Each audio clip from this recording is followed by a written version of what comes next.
केदारनाथ विधानसभा में 58% से ज्यादा मतदान के साथ उपचुनाव संपन्न। 23 नवंबर को आएंगे चुनाव नतीजे। ईवीएम में कैद 6 प्रत्याशियों की किस्मत।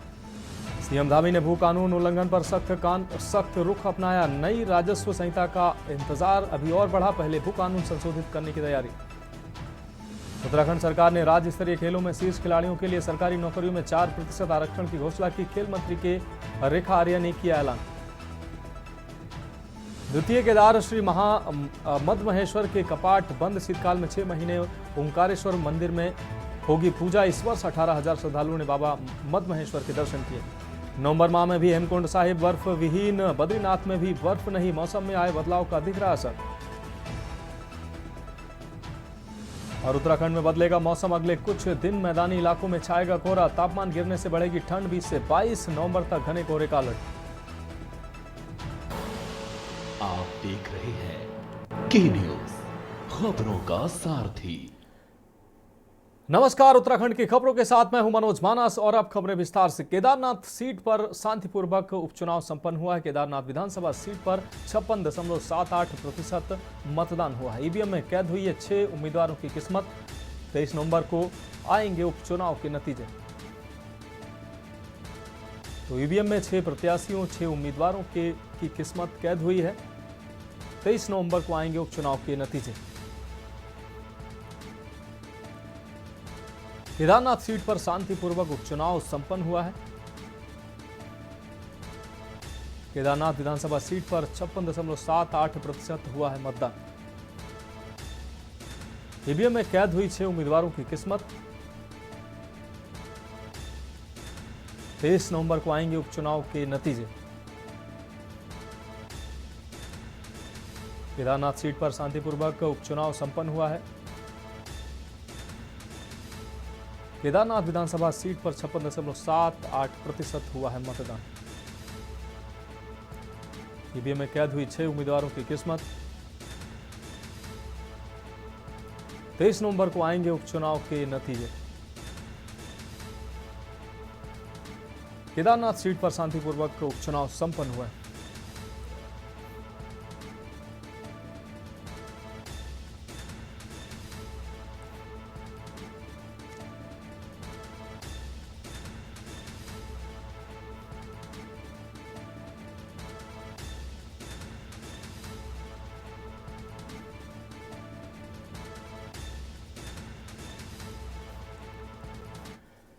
बढ़ेंगे अगली खबर की ओर। लक्सर से अगली खबर, जहां सुल्तानपुर कुम्हारी में ट्रांसफार्मर में लगी भीषण आग। ट्रांसफार्मर में आग लगने से दहशत का माहौल बन गया। कुम्हारी बस अड्डे के पास ट्रांसफार्मर में आग की घटना सामने आई। मौके पर पहुंचे दमकल कर्मियों ने आग पर काबू पाया।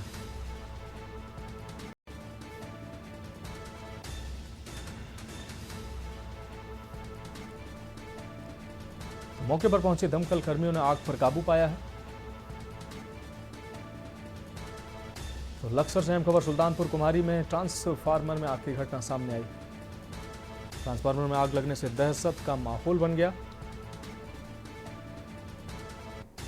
कुम्हारी बस अड्डे के पास ट्रांसफार्मर में आग की घटना सामने आई। मौके पर पहुंचे दमकल कर्मियों ने आग पर काबू पाया।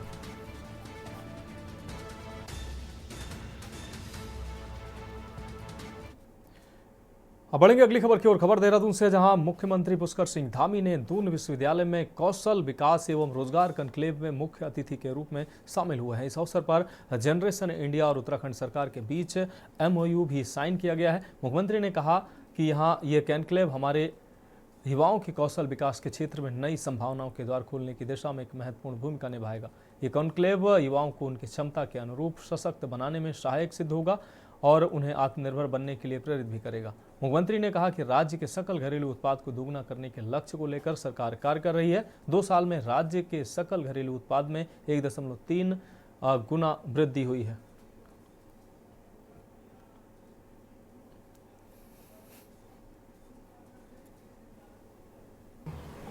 और आज कौशल और रोजगार जैसे बहुत ही महत्वपूर्ण विषय पर इस कार्यशाला में आप सबके बीच में आकर मुझे भी अत्यंत खुशी हो रही, क्योंकि बहुत दिनों से हम लोग सोच रहे थे कि निश्चित रूप से स्किल डेवलपमेंट और एम्प्लॉयमेंट पर कोई कार्यशाला होनी चाहिए, कोई मंथन होना चाहिए, जिसमें से जो हमारे राज्य के लिए, हमारे सभी नौजवान युवाओं के लिए कुछ निकल कर आए, उस मंथन में से कुछ अमृत निकले और वो सबके काम आए। आज की ये कॉन्क्लेव हमारे युवाओं के कौशल विकास के क्षेत्र में कई नई संभावनाएं उनके द्वार खोलने के लिए बहुत ही एक मैं कहूँ कि बहुत अच्छी पहल है, महत्वपूर्ण पहल है। बहुत चूंकि लंबा समय होता तो मीनाक्षी सुंदरम जी उसको और विस्तार से दिखाते, लेकिन कम समय में भी उन्होंने बहुत संक्षिप्त में बहुत सारी बातें बहुत ही हमारे सामने रखी। और जो काम हुआ है इस दिशा में काम करते हुए अभी तक घरेलू सकल उत्पाद जीएसडीपी में 1.3% गुना की अभी तक वृद्धि हुई है। बढ़ेगी अगली खबर की ओर। केदारनाथ विधानसभा में पार्टी प्रत्याशी मनोज रावत के पक्ष में प्रचार प्रसार करने के बाद वापस देहरादून पहुंचे पूर्व कैबिनेट मंत्री एवं कांग्रेस नेता डॉक्टर हरक सिंह रावत ने कांग्रेस मुख्यालय में प्रेस कॉन्फ्रेंस की। इस दौरान उन्होंने केदारनाथ उपचुनाव में कांग्रेस की जीत का दावा किया। उनका कहना है कि वो पिछले कई दिनों से केदारनाथ में पार्टी का प्रचार कर लौटे हैं, माहौल भाजपा के खिलाफ है।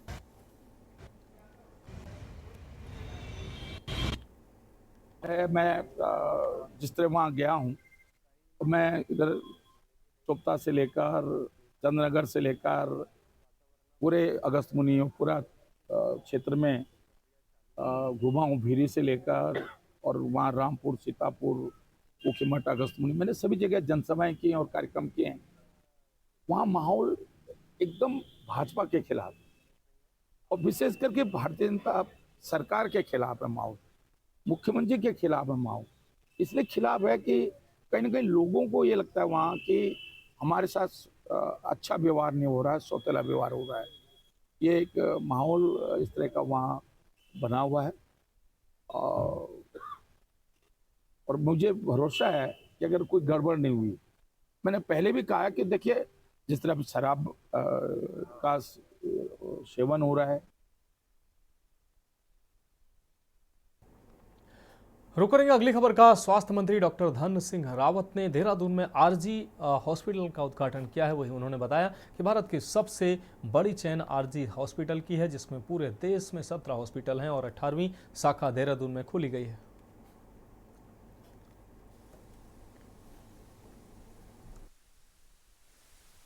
आज जो हमारे यहाँ पे नया हॉस्पिटल खुल रहा है, आरजी हॉस्पिटल के नाम से, उनको मैनेजमेंट को बधाई दे रहा हूँ कि आप लोगों के पूरे देश में 17 हॉस्पिटल अभी तक थे, अभी 18 हॉस्पिटल हो गया है।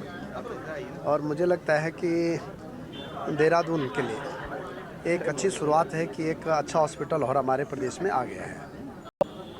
हमने अपने प्रदेश में 3 बेसिक चीज़ें की हैं। एक तो पर्वतीय क्षेत्र में जो हमारी 108 सेवा है, वो मरीज को 22 मिनट तक हॉस्पिटल तक उसको अनिवार्य रूप से पहुंचाना है, क्योंकि कई ब्लॉकों में ये था कि दूरी बहुत थी हॉस्पिटल की, तो वहाँ हमने 2-2, 3-3 एम्बुलेंस अब लगाई है। अगर 22 मिनट में नहीं पहुँचेगी तो 3 गुना उन पर फाइन डाला जाएगा। शहरी क्षेत्रों में ये जो टाइम है वो 15 से 16 मिनट। अब बढ़ेंगे अगली खबर की ओर। खबर देहरादून से, जहां खेल मंत्री रेखा आर्य ने महाराणा प्रताप स्पोर्ट्स कॉलेज रायपुर में खेल महाकुंभ का शुभारंभ किया। खेल महाकुंभ में विभिन्न खेलों में 1100 के करीब बालिकाएं प्रतिभाग कर रही हैं। खेल मंत्री ने 100 मीटर दौड़ की प्रतिभागी बालिकाओं को मेडल पहनाकर पुरस्कृत भी किया है। इसके बाद मंत्री रेखा आर्य ने कॉलेज परिसर में राष्ट्रीय खेलों की तैयारियों का जायजा भी लिया। वहीं खेल मंत्री रेखा आर्य ने कहा कि अब राज्य स्तरीय खेल महाकुंभ के पहला, दूसरा और तीसरा स्थान प्राप्त करने वाले खिलाड़ी सरकारी नौकरी में 4% आरक्षण का लाभ ले पाएंगे।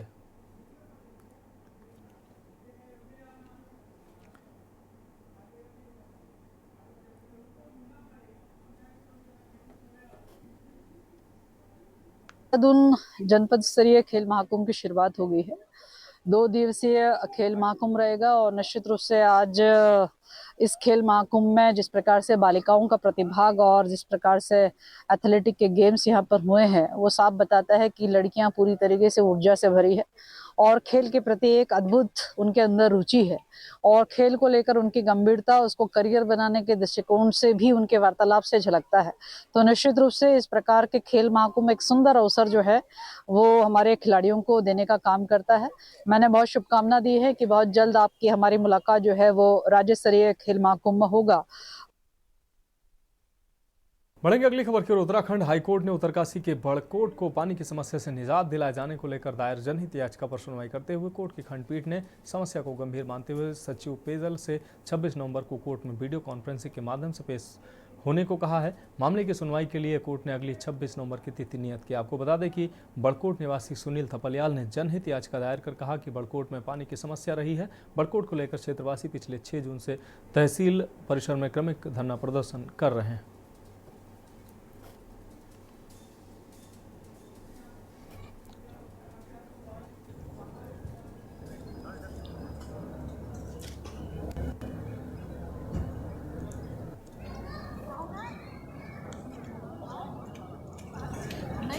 को आज अगर वो जवाब दाखिल नहीं करते हैं जल निगम वाले तो एमडी को आना था, लेकिन आज सुबह सुबह ही जल्दीबाजी में पेयजल निगम ने अपना जवाब दाखिल कर दिया, जिस वजह से एमडी को अब आना नहीं है। लेकिन कोर्ट ने बोला है कि पेयजल सचिव आएंगे 26 तारीख को मंगलवार को कोर्ट में वर्चुअली प्रेजेंस होंगे उस दिन। अगर वर्चुअली नहीं आएंगे तो उसके अगले दिन उनको फिजिकली आना पड़ेगा, क्योंकि यह बहुत महत्वपूर्ण समस्या है।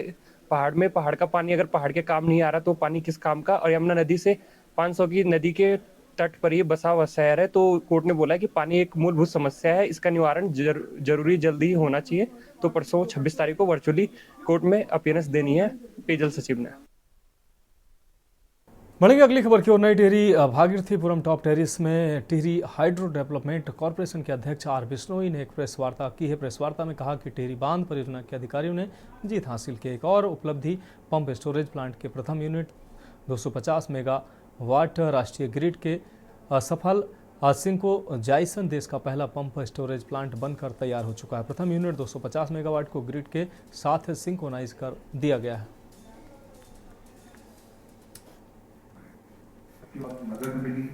उत्पादन तो कल हमने जैसे ही ग्रिड से शुरू किया है और जो आगे की अब टेस्टिंग भी चलेगी उसमें भी विद्युत उत्पादन होता रहेगा और वो ग्रिड को बिजली सप्लाई होती रहेगी। लेकिन पूर्णतया इसको स्टेबल करने में लगता है 10 से 12 दिन का समय लग सकता है, जब ये पूरी कैपेसिटी पे अपनी जो है विद्युत उत्पादन करेगी। इसका जो दूसरा मोड होता है पंप मोड, जिसके लिए विशेष कर ये परियोजना बनी है, उसको पूरा करने में 45 से 50 दिन का और समय लगेगा। लेकिन ये विद्युत उत्पादन का कार्य जो है वो अब जारी रहेगा। बढ़ेंगे अगली खबर की ओर। खबर कोटद्वार से, जहां आज की भागदौड़ भरी जिंदगी में जब लोग हंसना भूल गए हैं, तब हमारे बीच कुछ युवा ऐसे भी हैं जो अपने सामाजिक संदेशों के जरिए लोगों के चेहरों पर खुशी लौटाने की कोशिश में लगे हैं। कोटद्वार के डिग्री कॉलेज रोड निवासी 22 वर्षीय वंशदीप चौहान भी ऐसे ही युवा हैं जो सोशल मीडिया में अपने छोटे छोटे वीडियो डालकर लोगों के चेहरे पर हंसी लौटाने का काम कर रहे हैं। वंशदीप सिंह चौहान अपने वीडियो में हिमालय, जंगल, नदियों को बचाने के साथ ही बढ़ते प्रदूषण को कैसे कम किया जाए इसको लेकर लोगों को जागरूक करने का भी काम कर रहे हैं।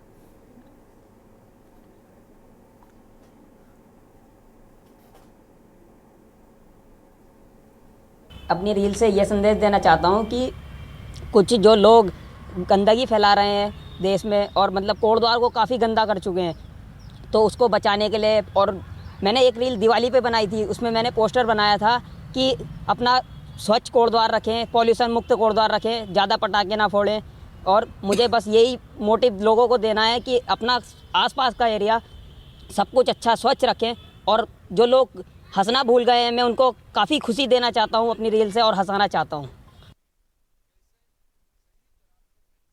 रुक रही अगली खबर का। हल्द्वानी में कांग्रेस विधायक सुमित हृदय ने स्मार्ट मीटर पर सरकार के ऊपर सवाल उठाते हुए कहा कि अब सरकार अडानी के हाथों को मजबूत करने में जुटी हुई है। स्मार्ट मीटर के नाम पर जनता के उत्पीड़न किए जाने का आरोप लगाते हुए उन्होंने कहा कि कांग्रेस किसी भी कीमत में अडानी के मीटर लगने नहीं देगी।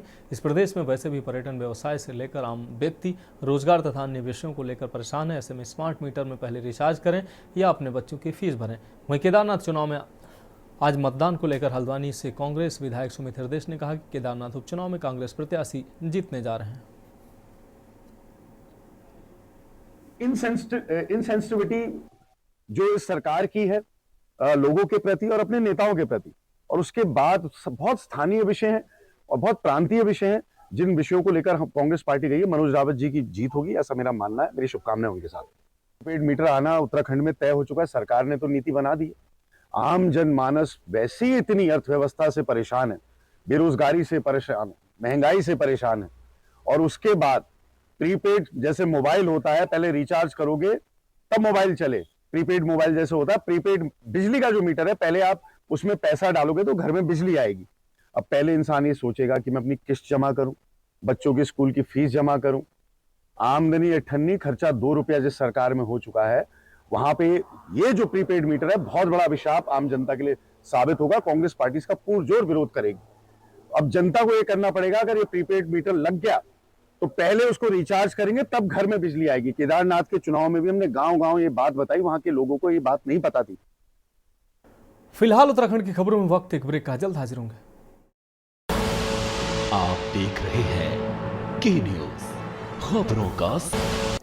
ब्रेक के बाद उत्तराखंड की खबरों में एक बार फिर से आपका स्वागत। बढ़ेंगे अगली खबर की ओर। हल्द्वानी के डमुआ डूंगा क्षेत्र में 16 नवंबर को हुई बड़ी चोरी का मामला काठगोदाम पुलिस ने 12 घंटे के भीतर सुलझा लिया है। पुलिस टीम ने 2 शातिर चोरों को गिरफ्तार कर उनके पास से 7.9 लाख के बहुमूल्य जेवरात और अन्य कीमती सामान बरामद किया है। आपको बता दें कि नवंबर को काठगोदाम थाना क्षेत्र के वार्ड नंबर 37 स्थित वादी के संदान के घर से अज्ञात चोरों ने ताला तोड़कर सोने चांदी के जेवरात, गैस सिलेंडर, नकदी और अन्य सामान चोरी कर लिया था। इस मामले में 19 नवंबर को बीएनएस के तहत मामला दर्ज किया गया था, जिसके बाद एसएसपी प्रहलाद मीणा के निर्देश पर पुलिस अधीक्षक हरबंश, क्षेत्राधिकारी नितिन लोहनी और थानाध्यक्ष दीपक बिष्ट के नेतृत्व में एक पुलिस टीम गठित की गई है। टीम ने गहन जांच के बाद आरोपी गौरव कुमार और बबलू आर्या को मल्ला चौफला स्थित वृद्धाश्रम के पास गिरफ्तार किया बताया जा रहा है। थाना काठगोदाम के डमाडोंगा क्षेत्र में एक परिवार के बाहर जाने पर उनके घर में चोरी की गई और उनके द्वारा बताया गया उनके घर का कुछ घरेलू सामान और कुछ जेवरात जो है वो चोरी कर लिए गए। तो इसमें थाना काठगोदाम में एफआईआर पंजीकृत की गई और एफआईआर पंजीकृत करने के बाद में 2 काठगोदाम थानाध्यक्ष दीपक बिष्ट, उनके नेतृत्व में एक टीम हमने गठित की और इस टीम के द्वारा जो 2 चोरों को गिरफ्तार किया है, जिनके कब्जे से जो चोरी किया हुआ सारा सामान बरामद कर लिया गया है और जो बरामद सामान है उसकी कीमत 8 लाख रुपए के आसपास है। इनमें से जो एक अभियुक्त है गौरव, उसका पूर्व में भी आपराधिक इतिहास रहा है, वो पहले भी चोरी घटना को अंजाम दे चुके हैं। रुक करेंगे अगली खबर का। खटीमा नगर पालिका परिषद की संपत्तियां जो पालिका की आय के प्रमुख साधन है। नगर पालिका परिषद के आंकड़ों के अनुसार नगर पालिका की संपत्ति संजय मार्केट प्रथम तल, गांधी मार्केट फड़, पालिका बाजार, shopping complex, inter college road, market फड़ तथा अन्य दुकानों आदि का लगभग 60 लाख का बकाया है। वहीं तहसील कोतवाली, जल संस्थान, विद्युत विभाग, विद्यालय, सिंचाई विभाग, लोक निर्माण विभाग तथा बीज भंडार सहित लगभग सभी सरकारी भवनों का लगभग 40 लाख रुपए बकाया चल रहा है। जैसा कि हमारी नगर पालिका की जो संपत्तियां हैं जिनसे हमें प्रतिवर्ष आय प्राप्त होती है, उसमें कुछ हमारी संजय मार्केट की दुकानें हैं, कुछ पालिका बाजार की हैं, फड़ हैं। फड़ में 2011 से बकाया चला आ रहा है जो लगभग 20 लाख के आसपास हो गया। उन्हें हमारे द्वारा प्रथम नोटिस दे दिया गया, 2-3 नोटिस दिया जा रहा है। इसी के साथ संजय मार्केट, पालिका बाजार और बैंक ऑफ बड़ौदा के ऊपर जो हमारा कॉम्प्लेक्स है उसमें भी अभी हम 42 लोगों को जिनकी बकाया बहुत ज़्यादा हो गया है, जो लगभग 27 लाख के आसपास है, उन्हें अंतिम नोटिस दिया जा रहा है। उसके बाद उनके ऊपर चालानी कार्रवाई की जाएगी और उनके नाम सार्वजनिक भी किए जाएंगे। बढ़ेंगे अगली खबर की ओर। रुड़की के निजी अस्पताल में प्रसव के बाद महिला की मौत होने के मामले में परिजनों द्वारा अस्पताल में हंगामा किया था। वहीं ये सब देख अस्पताल प्रबंधन का स्टाफ मौके से फरार हो गया है। सूचना पाकर आपको बता दें एसीएमओ हरिद्वार डॉक्टर अनिल वर्मा और औषधि निरीक्षक अनीता भारती अस्पताल पहुंचे और जांच पड़ताल की तथा बाद में अस्पताल पर ताला जड़ दिया। उन्होंने बताया कि ऐसे लापरवाह अस्पताल संचालकों के खिलाफ स्वास्थ्य विभाग की लापरवाही लगातार जारी है। लोग भी स्वयं जिम्मेदार बने और ऐसे अस्पतालों में जाने से बचें।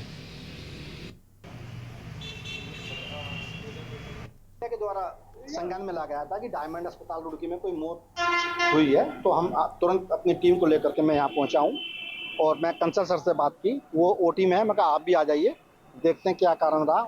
जिनकी डेथ हुई उनके पति भी यहीं हैं, तो उन्होंने बोला लगभग 8 बजे पेशेंट यहाँ लाया गया था, वो परंतु रेफर किया गया था एम्स या दून के लिए। अब कौन उसको यहाँ लेकर के आया, कौन मीडिएटर है, कौन दलाल है, कौन क्या है, ये जांच का विषय है। अब यहाँ ऑपरेशन में डेथ हो गई, बच्ची बिल्कुल ठीक है, ऑपरेशन उसका हो चुका है, ये मरीज ने बताया। ये डॉक्टर यहाँ कोई नहीं है, केवल यहाँ 1-2 पैरामेडिकल स्टाफ हैं, उन्होंने मेरे को बताया। अभी अस्पताल को बंद कर दिया गया। मुझे अभी भी सूचना मिली थी, हरिद्वार में थी उस वक्त, कि डायमंड हॉस्पिटल में किसी की डेथ हो गई है और यहाँ पे दवाइयों का संचालन भी हो रहा है। और मैं मौके पे पहुंची हूँ। मैंने मेडिकल स्टोर वाले पे जो चेक किया, वहाँ पे लाइसेंस उसने मुझे दिखाया, लड़का फार्मासिस्ट है, उसने लाइसेंस भी मुझे दिखा दिया है। उसका कहना है कि जिस वक्त ये हादसा हुआ है वो वहाँ पे था नहीं, वो बाद में आता है अक्सर, और उसके द्वारा वही दवाइयाँ दी जाती है जो इनके द्वारा प्रिस्क्राइब की जाती है। अगर दवाइयों की ऐसी कोई बात आती है, फिलहाल तो अभी कोई इन्वेस्टिगेशन हो नहीं पाई है, क्योंकि हॉस्पिटल से सारे लोग यहाँ से फरार हो गए हैं। तो बाकी की जो जांच है वो मुख्य चिकित्सा अधिकारी के स्तर से और डॉक्टर अनिल वर्मा जी इस पर कर रहे हैं, और उसी के अंतर्गत जो भी जरूरी होगा वो एक्शन लिया जाएगा।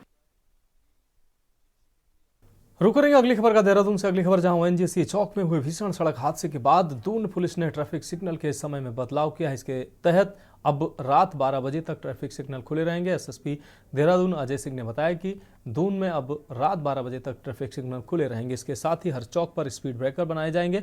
आगे कहा कि अभी तक ट्रैफिक लाइटें 10 बजे तक खुली रहती थी। यातायात व्यवस्था और सुरक्षा को देखते हुए इसे 2 घंटे बढ़ा दिया गया।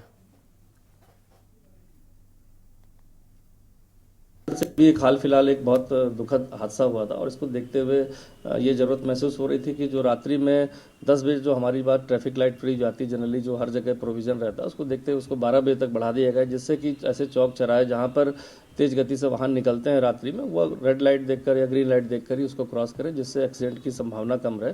साथ ही साथ इसमें यह भी किया कि रोड सेफ्टी कमेटी की बैठक में जिलाधिकारी महोदय की अध्यक्षता में हुई थी, जिसमें ऐसे जगह जेब्रा क्रॉसिंग जो मिट गए हैं, रंबल स्ट्रिप्स लगाने की बात हुई, जहाँ पर गाड़ियाँ जो है थोड़ी देर रुके, ऐसे चौक चौराहों पर उनकी स्पीड पर नियंत्रण रहे।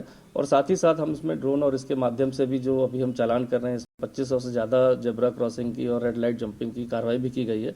तो ये सभी प्रपोजल रोड सेफ्टी कमेटी में चले गए हैं।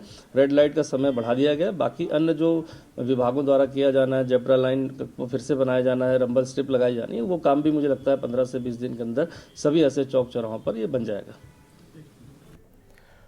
बढ़ेंगे अगली खबर की ओर। कोटद्वार से अगली खबर, जहां पुलिस मुख्यालय से जारी आदेशों के अनुक्रम में फरार और इनामी बदमाशों के विरुद्ध चलाए जा रहे अभियान काफी सफल साबित हो रहे हैं। एडिशनल एसपी कोटद्वार जया बलूनी ने मीडिया से जानकारी साझा करते हुए कहा कि जनपद पौड़ी में जितने भी इनामी और फरार बदमाश थे, सभी को सलाखों के पीछे भेज दिया गया। मुख्यालय स्तर पर भी और एसएसपी महोदय के स्तर पर भी लगातार निर्देश जारी किए जाते हैं, अभियान चलाया जाता है जो फरार मुलजिम हैं और जो इनामी मुलजिम हैं उनके पकड़ने के लिए। और फिलहाल तक हमारे यहाँ पर जितने भी फरार मुलजिम थे या जो भी हमारे इनामी थे, सभी पकड़े जा चुके हैं। वर्तमान में कोई भी हमारे यहाँ पर नहीं है।